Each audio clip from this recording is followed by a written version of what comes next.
அதுல எல்லாமே ஏசியா தளத்துல நம்ம இந்தியாவுக்கு அந்த அளவுக்கு ட்ராஃபி வின் பண்ணி வந்திருக்கேன்.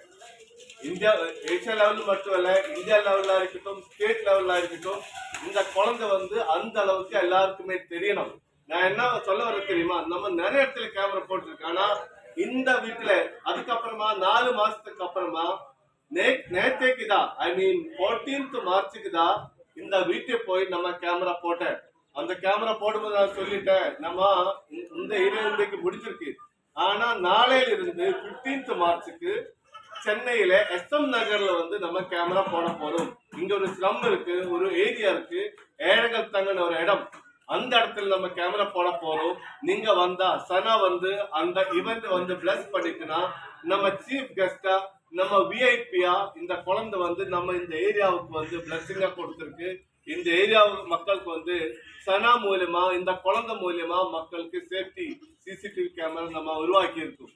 அதனால வந்து சனாவுக்கும் வந்து சனாவோட அம்மா பர்வீன், இந்த அம்மா சாதாரண எல்லா லேடிஸும் வந்து எல்லா அம்மாரும் வந்து சூப்பர் உமன் தான். சூப்பர் பவர் இருக்கு, எல்லா அம்மாருக்குள்ளேயும் சூப்பர் பவர் உமன் இருக்கு. ஆனா பர்வீன் பொறுத்த வரைக்கும் பர்வீன் அம்மா எவ்வளவு சேலஞ்சஸ் ஃபேஸ் பண்ணியிருக்கும். இந்த மாதிரி குழந்தையை இந்த அளவுக்கு கொண்டு வர்றதுக்கு எவ்வளவு சேலஞ்சஸ் அவர் ஃபேஸ் பண்ணியிருக்கும். ஆனாலும் அதெல்லாமே அவரை தளர்த்தாம, அவருக்கு அது ஒரு விஷயம் இல்லாம இந்த குழந்தைக்காக அவர் லைஃபை வந்து டெடிகேட் பண்ணியிருக்கு. அதனால இந்த மாதிரி சனா மட்டும் இல்ல, ஃபார் எக்ஸாம்பிள் என்னுடைய கொலிக் இருக்கு எமில், இவருக்கு வந்து ஒரு தம்பி இருக்கு. இவரோட தம்பி வந்து எப்படின்னா, அது வந்து ஸ்பெஷல் கடவுள் பிளஸிங் இருக்கிற ஒரு குழந்தைதான். இந்த மாதிரி சனா மாதிரி தான் ஒரு கொலிக்கா அவருமா இருக்க. அப்ப நமக்கு அந்த மாதிரி குழந்தைகளுக்கு எவ்வளவு பெயின், எவ்வளவு பிரச்சனை இருக்கு. இவருக்கு பேச முடியாது. ஆறாவது வந்து இவர் ஏதாவது செய்துட்டுனா ஆறு வந்திருக்கு, என்ன செய்திருக்கு, எந்த டைம்ல வந்திருக்குன்னு சொல்றதுக்கு ஒரு ப்ரூஃப் இல்ல, ஒரு அடமானம் இல்லை. ஏன்னா இவருடைய அப்பா அம்மா எல்லாருமே வேலைக்கு போயிட்டு இருக்கு. ஆனா இந்த குழந்தைய பாதுகாப்புறதுக்கு கடவுள் மாதிரி ஒரு சிசிடிவி கண்ணு போட்டாதான் நமக்கு ஒரு பாதுகாப்பு இருக்கும். அதனாலதான் நேற்றைக்கு வந்து சனா வீட்டில் கேமரா போட்டுட்டேன். இந்த மாதிரி இந்த அம்மாக்கு தெரிஞ்சு சென்னை சிட்டிக்குள்ள அப்ராக்சிமேட்லி 700 குழந்தைகள் இருக்கு. இன்னைக்கு தெரியல அந்த எவ்வளவு குழந்தைகள் வீட்டுல கேமரா இருக்கு, எவ்வளவு வீட்டுல இந்த கேமரா போடுறதுக்குள்ள தகுதி இருக்கு. நம்ம எல்லாம் ஸ்டடி பண்ணி எங்க எல்லாம் கேமரா தேவையோ அதுக்கான முயற்சி இன்னையிலிருந்து இந்த ஏரியா மக்களுக்கு எந்த அளவுக்கு பாதுகாப்பு கொடுக்க முடியுமோ, செக்யூர் அவர் சிட்டி கேம்பெயின் மூலமா பாதுகாப்பு கொடுக்க முடியுமோ அது நம்ம பண்றதுக்கான முயற்சி நம்ம பண்றோம். இந்த சப்போர்ட் தேவை. இந்த மாதிரி குழந்தைகள் வீட்டுல இருக்க கூடாது, ஆனா வீட்டுல இருந்தாலும் சேஃப்டியா இருக்கணும். அப்போ நேற்றுக்கு உங்க வீட்டுல கேமரா போட்டுருக்கு, நீங்க என்ன நினைக்கிறீங்க அதை பத்தி? நேற்று எங்க வீட்டுக்கு வந்து ஒரு காவலாளி வீட்டுல இருந்தாங்க. ஏன்னா அது கோபம் வரும்போது எனக்கு நம்பிக்கை வந்துருச்சு, என்னோட வீட்டுல ஒரு காவலாளி இருக்காங்க. ஏன்னா நம்ம ஏதோ ஒரு விஷயமா இருந்தாலும் நம்ம ஸ்டேஷனுக்கு போறோம், ஸ்டேஷன்ல என்ன கேக்குறாங்க, ப்ரூஃப் கேக்குறாங்க.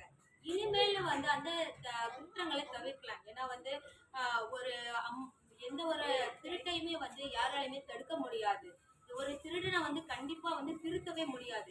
சிசிடிவி கேமரா, செக்யூரிட்டி ஒரு கேமரா அப்படி இருந்தா, ஒரு பாதுகாவலன் இருந்தா அவங்க அந்த திருடனே வந்து நம்ம வந்து திருத்த வாய்ப்பு உண்டு. அந்த மாதிரி எங்க வீட்டுக்கு வந்து ஒரு காவலாளி வந்து வந்திருக்காங்க.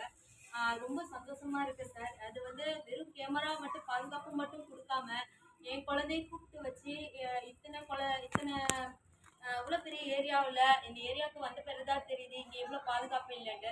என் பொண்ணு மூலியமா அந்த பாதுகாப்பு போய் சேரணும் அப்படின்னு சொல்லிட்டு சொன்னதுக்கு ரொம்ப thanks sir. Secure our city அப்படின்ற ஒரு விஷயம் வந்து ஒரு சமூகத்தின் ஒரு நம்பிக்கை, ஒரு பாதுகாப்பு, இதை வந்து நான் மெயினா சொல்ல விரும்புகிறேன். ரொம்ப நன்றி சார். நான் ஒரு விஷயம் சொல்ல தெரியுமா, நான் இப்போ எலெக்ஷன் போயிருக்கிற டைம், நான் எலெக்ஷன் பேசக்கூடாது, பொலிட்டிக்ஸை பத்தி பேசக்கூடாது. ஆனா ஒண்ணு எனக்கு பொலிட்டிக்ஸை பத்தி தெரியாது, ஆனா எனக்கு பொலிட்டிக்கல் எக்ஸ்பீரியன்ஸ் இல்லை. ஆனாலும் நான் சொல்றேன், நீங்க பொலிட்டிக் புதுசா புது பார்ட்டிகள் வருது, புது தலைவர் வருது. அதே மாதிரி எக்ஸிஸ்டிங் லீடர்ஸா இருக்கட்டும், எக்ஸிஸ்டிங் பொலிட்டிஷியனா இருக்கட்டும், நீங்கள் அல்லாத பொலிட்டிக்ஸ்ல ராஷ்டிரியத்துல மக்களுக்கு சேவை செய்யும் போது ஒரு விஷயம் நீங்க யோசிக்கணும். இந்த மாதிரி அடிப்பட்டா நிறைய குழந்தைகள் இருக்கு, இந்த மாதிரி அடிப்பட்டா நிறைய இடம் இருக்கு, நிறைய மக்கள் இருக்கு. இந்த மக்கள் உங்க பார்க்க வர்றதுக்கு பயமா இருக்கும், ஆனா உங்களுக்கு எப்ப வேணாலும் இந்த ஏரியால வரலாம். ஒரு எம்எல்ஏ இருக்கட்டும், ஒரு எம்பியா இருக்கட்டும், விடுங்க, ஒரு கவுன்சிலரா இருக்கட்டும், ஏதாவது பொலிட்டிஷியனா இருக்கட்டும், இந்த ஏரியா வந்து இந்த மாதிரி மக்களுக்கு வந்து நீங்க உதவி செய்ய வேண்டாம். நீங்க வந்து ஒன்ஸ் இன் a வீக் அல்லனா மாசத்துல ஒரு வாட்டி அல்லனா குவார்டர்லி ஒரு வாட்டி வந்து சந்திச்சிருங்க. உங்களுக்கு என்ன பிரச்சனை இருந்தாலும் நம்ம ஆபீஸுக்கு வாங்க, அவைலபிள் ஆயிருங்க. இந்த மாதிரி மக்களோட லைஃப் வந்து மாறணும். இப்ப எப்படி தெரியுமா பொலிட்டிக்ஸ்? இப்ப எப்படின்னா BMW கார் வருது, அல்லனா லக்ஸுரி காரில் வந்து கோல்டு நகம் போட்டு பிராண்ட் ஷர்ட் போட்டு அவர் வந்து சொல்ற மக்களுக்கு நல்லது செய்ய போறேன். மக்களுக்கு நல்லது செய்யறது வந்து சோசியல் மீடியாவில் கிடையாது, இன்ஸ்டாகிராம் பேஜில் கிடையாது, பேஸ்புக் கிடையாது. நீங்கள் எல்லாம் வந்து இந்த மாதிரி நாம வந்து ஒரு பொலிட்டிஷியன் கிடையாதுல்ல, ஒரு சிட்டிசனா மக்கள் கடையில் வந்து மக்களுக்கு என்ன தேவையோ. நம்ம இந்த கேம்பெயின் பண்ணும்போது என்ன நினைச்சேன்னு தெரியுமா? எனக்கு பிடிச்சது பண்ணக்கூடாது, மக்களுக்கு எது தேவையோ அந்த சர்வீஸ் தான் நான் செய்யணும். அதுக்காக தான் எனக்கு தெரியுது. ஒரு சேஃப்டி வந்தாதான் மற்ற மாற்றங்கள் எல்லாம் கொண்டு வர முடியும். அதனால இப்ப வர புது கட்சி, புது பார்ட்டியா இருக்கட்டும், எல்லாரும் சொல்றது இன்னைக்கு பவர் வந்தா நீங்கள் என்ன வின் பண்ணிட்டுனா, நீங்கள் என்ன முதலமைச்சர் ஆயிடுச்சுன்னா நான் உங்களுக்கு நிறைய ஆஃபர் கொடுக்குறேன் சார். நீங்க சம்பாதிச்சு வச்சிருக்கிற பணம் 3000 கோடி 5000 கோடி நீங்க சம்பாதிச்சு வச்சிருக்க, அதுல வந்து 100 கோடி வந்து மக்கள் கொடுங்க. நான் ஆட்சி கிடைச்சாலும் இல்லைனாலும் நான் வந்து மக்களுக்கு நல்லது செய்வேன். ஆனா ஆட்சி கிடைச்சா நல்லது செய்வேன், ஆனா ஆட்சி கிடைக்கலனாலும் நான் வந்து மக்களுக்கு வந்து நான் நீங்கள் என்ன சக்சஸ் ஆக்க வேண்டாம், நீங்கள் எனக்கு ஓட் போட வேண்டாம். ஆனாலும் நான் சம்பாதிச்சதுல நான் மொத்தமா கொடுக்க சொல்லல. 25% 30% உங்களுக்கு நீங்க பொலிட்டிஷியன் சொல்லிட்டுனா அப்படி வந்து நீங்க செய்யணும். அதுக்கு ஓட்டு தேவையில்லை. மக்களுக்கு வந்து உதவி செய்யறதுக்கு உங்களுக்கு ஓட்டு தேவையில்லை. நீங்க நெக்ஸ்ட் பர்த்ல விவசாயம் பண்ண போறது நல்லது, ஆனா இந்த பர்த்ல வந்து விவசாயம் பண்ண வேண்டாம். விவசாயம் மக்களுக்கு என்ன தேவையோ அது வந்து செய்து கொடுங்க. நமக்கு தெரியும் நீங்கள் எல்லாம் நிறைய விஷயம் பண்ணிட்டே இருக்கு, ஆனாலும் இந்த மாதிரி இடத்துல எல்லாம் வந்து நிஜமா வந்து கிரௌடு உங்களை பார்க்க வரதில்ல. கிரௌடு எங்க இருக்குமோ எல்லா பொலிட்டிஷியனும் கிரௌடு எங்க இருக்குமோ அங்கே போகணும். ஆனா அது பொலிட்டிக்கல் டைம், எலெக்ஷன் டைமில் மட்டும் அல்ல, நீங்க இயர்லி பிளான் போடுங்க. ரெண்டாவது விஷயம் என்ன தெரியுமா? நம்ம ஏரியாவில் நம்ம கண்ட்ரிக்குள்ள இன்டர்னல் செக்யூரிட்டி ஆடிட்டிங் இல்ல. ஒரு விஷயம் தெரியுமா? ஒரு ஏரியா எந்த மாதிரி பாதுகாப்பில் இருக்கணும், இவ்வளோ டெக்னாலஜி டெவலப் ஆயிருக்க. இந்த மாதிரி டெக்னாலஜி இந்த மாதிரி ஸ்லம் ஏரியாவில் கொண்டு வந்து மக்களுக்கு எப்படி டெவலப்மெண்ட் கொண்டு வரலாம். உங்களுக்கு ஒரு விஷயம் தெரியுமா? 10 நிமிஷத்துல ஒரு குழந்தை கிட்னாப் ஆகுது, ஒரு 1 ஹவர்ல 4 ரேப்பு போயிட்டே இருக்கு. இது நம்ம வீட்டுல வர்ற வரைக்கும் நம்ம பொறுத்த வரைக்கும் இது நியூஸ்.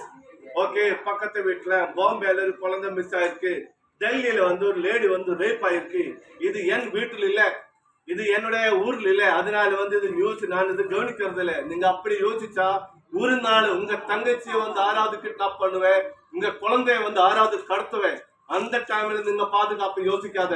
அதனால படிச்சவர் எல்லாருமே நான் சொல்றது, நீங்க மதம் பார்க்க வேண்டாம், பொலிட்டிக்கல் யோசிக்க வேண்டாம். எல்லாரும் எனக்கு கேட்டுட்டே இருக்கு, என்னோட அப்பா அம்மா கேட்டுட்டே இருக்கு, நீ எதுக்கு வந்து உனக்கு தெரியாத நாட்டுல போய் இந்த மாதிரி வேலை செய்யறது? உனக்கு என்ன கிடைக்க போற? எனக்கு என்ன கிடைக்க போறது தெரியுமா? இந்த மாதிரி குழந்தைகளோட பிளெஸிங். இந்த மாதிரி நமக்கு கூட்டம் ஆளு தேவையில்லை. மக்களுக்கு நல்லது செய்யறதுக்கு கூட்டம் தேவையில்லை, ஓட்டு தேவையில்லை. நீங்க பென்ஸ் BMW கார்ல வந்து அல்லனா ஸ்போர்ட்ஸ் பைக்ல வந்து இப்போ வந்திருக்குன்னா எம்எல்ஏ கேண்டிடேட் எப்படின்னு தெரியுமா? பென்ஸ் BMW கார் வந்து இவருக்குள்ள EMI கட்டுறதுக்கு எப்படி பணம் வருது? ஒரு பொலிட்டிஷியன் எம்எல்ஏக்கு எவ்வளவு சேலரி இருக்கும், ஆனா இந்த சேலரியால இவர EMI, இவர பர்சனல் லோன் இருக்கும், இவர ஹவுசிங் லோன் இருக்கும், அது கட்டுறதுக்கான பணம் தெரியாது. அப்போ இவரெல்லாம் பொலிட்டிக்ஸ்ல எதுக்கு வருது தெரியுமா? லஞ்சம். பொலிட்டிக்ஸ்ல வந்தா பணம் சம்பாதிக்கலாம். பொலிட்டிக்ஸ் வந்து வேற கார்பரேட் மாதிரி. அதனால நீங்க ஒரு வாட்டி யோசிப்பீங்க, பொலிட்டிக்ஸ் வந்து ஒரு சர்வீஸ், அது மக்களுக்கு உதவி செய்யறதுக்கான ஒரு அடையாளம். அதனால வந்து இது வந்து ஒரு கிளாமர் கிடையாது. சர்வீஸ்னா மக்கள் கடையில் வரணும், மக்கள் எங்க தங்குறதோ, மக்களுக்கு எங்க பிரச்சனை இருக்கோ அங்க வந்து நீங்க பேசுங்க, அங்க வந்து மக்களுக்கு சந்திக்குங்க, அவருக்கு கேட்டுடுங்க உங்களுக்கு என்ன பிரச்சனை இருக்கு, நம்மளால என்ன பண்ண முடியும்னு நம்ம பண்றேன். Again, secure our city campaign. This is not with any political support. This is not with any kind of NGO, any kind of trust. This as an Indian, we are taking, we got many support. நாங்க friends ல இருந்து ஒரு விஷயம் எப்படின்னா நமக்கு financial பிரச்சனை இருக்கு, ஆனாலும் சம்டைம் வந்து நம்ம பேங்க் லோன் எடுத்துதான் இந்த மாதிரி உதவி மக்களுக்கு சேர. அப்பளும் நினைக்கிறது என்ன தெரியுமா, நம்மளால மக்களுக்கு பாதுகாப்பு கிடைக்கணும். End of the day safety முக்கியம், கப்பு முக்கியம்.